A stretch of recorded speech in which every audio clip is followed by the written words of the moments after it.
உங்கள் favourite TV ஷோக்களை இனி miss பண்ண தேவையில்லை. ZEE5 இல் முற்றிலும் இலவசமாக காணுங்கள். இங்கேயும் எப்பொழுதும். அதே நான் செஞ்ச எந்த தப்பையும் நியாயப்படுத்த விரும்பல. ஆனா நீங்க எல்லாமே என்னால இருக்க முடியாது. இந்த ஒரு தடவை மட்டும் என்ன மன்னிச்சிருங்க ஆதி, ப்ளீஸ். அதே நான் வழி தவறி போன ஆடு மாதிரி நீங்க என்ன விட்டு போயிட்டா எனக்கு எதிர்காலமே போயிடும். தயவு செஞ்சு என்ன மன்னிச்சு தண்டனை கொடுங்க. என்ன பாதையிலேயே விட்டுட்டு போகணும்னு நினைக்காதீங்க ஆதி. இனிமே உங்க மனசு கஷ்டப்படுற மாதிரி என்னைக்குமே நடந்துக்க மாட்டேன். உங்களை எந்த வகையிலையும் காயப்படுத்த மாட்டேன். ஆனா என்ன விட்டுறாதீங்க ஆதி, ப்ளீஸ். நான் உயிர் பழைச்சதுக்கு காரணமே உங்களுக்காக தானே நான் நம்புறேன்.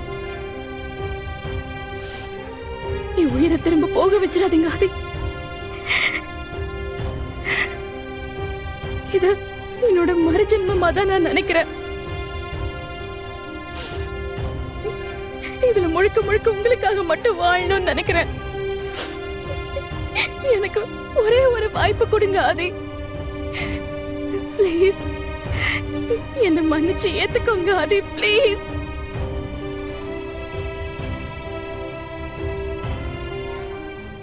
ஆதிக்கு எதுனா ஒண்ணுனா நீ விடுறது இல்ல, நீ ஏதாவது பண்ணா அவர் ஒண்ணு விடவே மாட்டாரு. நல்ல ஃப்ரெண்ட்ஷிப் தான். இப்ப நீ என்ன சொல்ல வர? நான் எதுவும் சொல்ல வரல. நான் என்ன சொல்ல முடியும்? அப்படியே நான் ஏதாவது சொன்னேன்னு வச்சுக்கோயேன், அதுக்கும் காரணம் என் அப்பான்னு தான் சொல்லுவேன். எதுக்கு எனக்கு தேவையில்லாத பிரச்சனை? ஆனா நிஜமா சொல்றேன்டி, எனக்குலாம் உன்னெல்லாம் பார்த்தா பாவமா தாண்டி இருக்கு. ஏன்னா கோவம் இருக்கிற இடத்துல குணம் இருக்குன்னு சொல்லுவாங்க. ஆனா இங்க நீ கோவம் மட்டும் தாண்டி வச்சிருக்கிற. இங்க அப்பம் பொண்ணுக்கு சின்ன வயசுல கதை சொல்லுவான். ஒரு யானை இருந்துச்சு, சிங்கம் இருந்துச்சு, காடு இருந்துச்சு, மலை இருந்துச்சுன்னு. அது சின்ன பொண்ணு சின்ன வயசுல நம்பலாண்டி இவ்ளோ பெருசா வளர்ந்து இருக்கிற. இன்னுமா உங்க அப்பா சொல்ற பொய் எல்லாத்தையுமே நம்பிட்டு உட்கார்ந்து இருக்கிறிய? அறிவு வேண்டாமா உனக்கு? யார் சொல்றது கதை, யார் சொல்றது பொய்ங்கிறது எனக்கு தெரியும். எங்க அப்பா ஆரம்பத்துல தப்பு பண்ணாரு, நான் இல்லன்னுலாம் ஒண்ணும் சொல்லல. ஆமாமா, ஆரம்பத்துல தப்பு பண்ணிட்டு இருந்தாரு. இப்ப ஏழைங்களுக்கு அப்படியே தான தர்மம் எல்லாம் பண்ணிட்டு அப்படியே வள்ளலாம் வளர்ந்து நிக்கிறாரு இல்ல? வாய கலராதரே, வார்த்தோட வேணான்னு இருக்கிறேன் நானு. அது எப்படிரா? நீ மட்டும் உன் ஃப்ரெண்ட் பத்தி பேசினா நான் வாயை மூடிட்டு இருக்கணும்ல? அதுவே அப்பா பத்தி சொன்னா உனக்கு அப்படியே எரிஞ்சிட்டு வரும்ல? அவன் கூடலாம் உங்க அப்பனை கம்பேர் பண்ணி பேசினான்னு வச்சுக்கேன், பொண்டாட்டின்னு பார்க்க மாட்டேன், புள்ளத்தாச்சின்னு பார்க்க மாட்டேன்டே. பாக்கலாம். இன்னும் எத்தனை நாளைக்கு தான் உன் ஃப்ரெண்டோட சாயம் வெளுக்காம இருக்குன்னு நானும் பாக்குறேன். ஆனா ஆதி உன்னையும் உங்க அப்பனை நல்லாதான் புரிஞ்சு வச்சிருக்கான். சரியா? அவன் சொல்ற மாதிரி தானே ரெண்டு பேரும் இருக்கீங்க. என்ன சொன்ன அவன்? உன்னை பத்தி இல்லடே, உங்களை பத்தி. ஒரு இது முரட்டு தனமான முட்டாளு, முட்டாள் தனமான முரட்டு ஒண்ணு சேர்ந்தா எப்படி இருக்கும்? அந்த மாதிரிதான் நீங்க ரெண்டு பேரும். சத்தியமா உன்னை எல்லாம் தீர்த்தணும்னு எனக்கே தோணல. சரியா?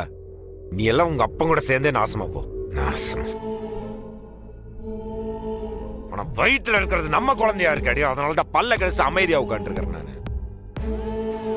ஆனா ஒண்ணு சொல்றேன்டே, நீ இப்படியே இருந்தேன்னு வச்சுக்கேன், உங்க அப்பா என்ன வேணாலும் பண்ணுவான். அந்த பழிய தூக்கி ஏன் மேல போடுவான், ஆதி மேல போடுவான், பாரதி மேல போடுவான், இருக்கிற எல்லாத்து மேலேயும் போடுவான். அந்த கர்மத்தை நீ உட்காந்து நம்பிட்டேரு.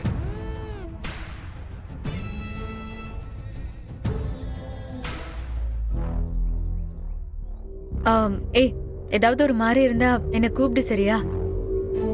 என்னடி ஒரு மாதிரியா இருந்தா? புரியல. இப்போதைக்கு கொஞ்சம் கஷ்டமா தாண்டி இருக்கும். ஆனா உனக்கு புரியும் போது புரியும்டி. என்ன சொல்ற? தெளிவா சொல்லு. இங்க தப்பு பண்றவங்க எல்லாம் வேணும்னு பண்றது இல்ல. அந்தந்த நேரத்துல அவங்க சூழ்நிலை அப்படி. எதுக்கடி இப்ப தேவையில்லாம நடந்து முடிஞ்சதெல்லாம் பேசிட்டு இருக்கேன்? விடு. அதெல்லாம் இல்லடி. அன்னைக்கு நீ செஞ்சது தப்புனா இப்போ மத்தவங்க செஞ்சிட்டு இருக்கிறதும் தப்பு தானே? ஒரு உயிர் போனதுனால பதிலுக்கு இன்னொரு உயிர் போகணும்னு நினைக்கிறது தப்பு இல்லையா சொல்லு? அப்படி உன் உயிர் போனா அது ஒரு உயிர் இல்ல, உள்ள இருக்கிறதோட சேர்த்தா 2 உயிர்.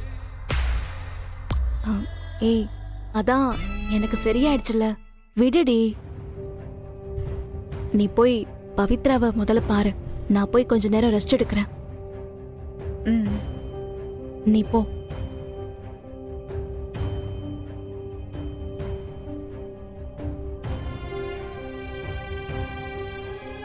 சாரி ஆதி, அவ பேசுறது எதுவும் நீங்க மனசுல வச்சுக்காதீங்க. அவ என்ன அர்த்தத்துல இப்படிலாம் பேசுறான்னு எனக்கு தெரியும். அவளுக்காக நான் உங்ககிட்ட மன்னிப்பு கேட்டுக்கிறேன். அவ என் மேல இருக்கிற பாசத்துல அப்படி பேசிட்டா. மன்னிச்சிருங்க ப்ளீஸ். ஒரு ஃப்ரெண்டா ஆண்டாளோட கோவம் நியாயம் தானே. நீங்க ஹாஸ்பிட்டல்ல இருந்தப்போ உடனே வந்து பார்க்கலன்னு இவ்வளோ கோவம் இவங்களுக்கு. நல்ல ஃப்ரெண்டு கிடைச்சிருக்காங்க. ஆனா ஒன்று, ஃப்ரெண்டுக்கே எதுவும் ஆயிடக்கூடாதுன்னு இவ்வளோ கோவம் வருது. அப்ப அம்மாவுக்கு அடுத்த தடவை ஆண்டாளை பார்க்கும்போது நீங்க எப்படியோ பொழைச்சி வந்துட்டீங்க, ஆனா எங்க அம்மா இறந்துட்டாங்கன்னு அவங்களுக்கு கொஞ்சம் ஞாபகப்படுத்துங்க.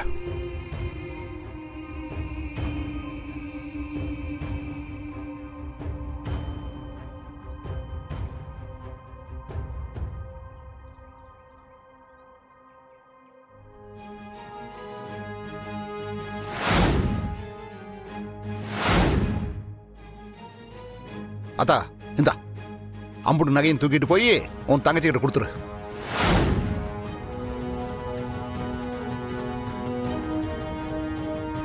என்னத்தா பாத்துக்கிட்டு இருக்க? இங்க இரு. அவ வேணா என்ன அப்பா இல்லன்னு நினைச்சிட்டு போகட்டும், ஆனா நான் அவளை அப்படி நினைக்க முடியாதுல்ல. என்ன இருந்தாலும் அவளும் எனக்கு ஒரு மக தானே. ஏதா, எனக்கு அந்த மாப்பிள்ளைய பிடிக்காததுக்கு காரணம் இந்த ஆதிப்பைய பார்த்த மாப்பிள்ளைங்கிறதுக்காக இல்ல. எனக்கு என்னமோ தெரியலத்தா, ஆரம்பத்துல இருந்தே எனக்கு அவனை பிடிக்கல. ஆனா அதுக்கு ஒரு வகையில நீயும் தான் காரணம். நான் என்ன பண்ண? அது உன்னை குத்தங்குறை எதுவும் சொல்லலத்தா. யாரு, உன் கல்யாணம் இப்படி எல்லாம் நடக்கணும்னு நான் ஆசைப்பட்டுக்கிட்டு இருந்தேன். அப்படி எல்லாம் நடந்துச்சா? இல்ல. அதே மாதிரி இந்த இந்த பவித்ரா பொண்ணும், அதாவது இந்த காதல் கத்திரிக்காய் அது இதுன்னு சுத்தாம இருப்பான்னு நினைச்சேன். ஆனா அவளும் நான் ஒருத்தரை விரும்புறேன்னு சொல்லும் போது என் மனசுல ஒட்டலத்தா. ஆனா அதுக்குன்னு பெத்தவன் இப்படியே இருந்துட முடியுமா? ஏதா, ஆரம்பத்துல உன் புருஷனு கூட நான் வேண்டாம் வேண்டாம் தானே சொல்லிக்கிட்டு இருந்தேன். ஆனா இப்ப வாய்க்கு வாய் மாப்பிள்ள மாப்பிள்ளன்னு கூப்பிட்டு இருக்கேன்ல. எது எப்படியோ தா, எனக்கு என் 2 மகளுங்களும் சந்தோஷமா இருந்தா போதும் தா. அது போதும் தா.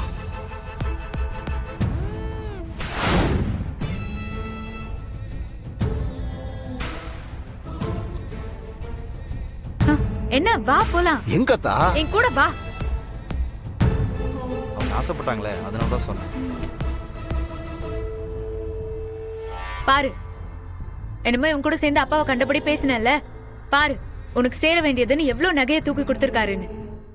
ஜீ5 ஆப்பை டவுன்லோட் செய்து அனைத்து எபிசோடுகளையும் இலவசமாக பாருங்க.